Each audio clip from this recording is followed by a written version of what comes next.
2020 সালে আর্সেনাল থেকে 17 million ইউরোতে Aston ভিলায় যোগ দেন এমিলিয়ানো মার্টিনেজ। এখন পর্যন্ত ক্লাবটির হয়ে 150 ম্যাচ খেলেছেন আর্জেন্টিনা বিশ্বকাপ জয়ী এই গোলরক্ষক।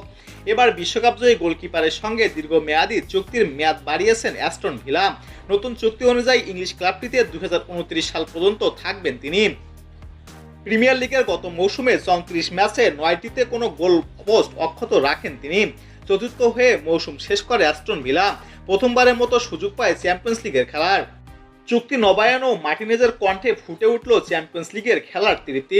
তিনি বলেন, এই ক্লাবে যোগ দেওয়ার পর থেকেই আমার স্বপ্ন ছিল চ্যাম্পিয়ন্স লিগে খেলার, সেটি পূরণ হচ্ছে, সুতরাং আমি নতুন চুক্তি করার সিদ্ধান্ত নিয়েছি।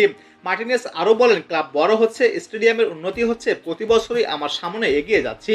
আর্জেন্টিনার হয়ে ইতোমধ্যে আমি সব জিতেছি, এখন আমার মনে হয় এখানেও আমি একটা ট্রফি জিততে পারি। ক্লাব এটাই মিস করছে। আমি আগামী মৌসুমের দিকে তাকিয়ে আছি, দেখি সেটা ট্রফি অর্জন করতে পারি কিনা।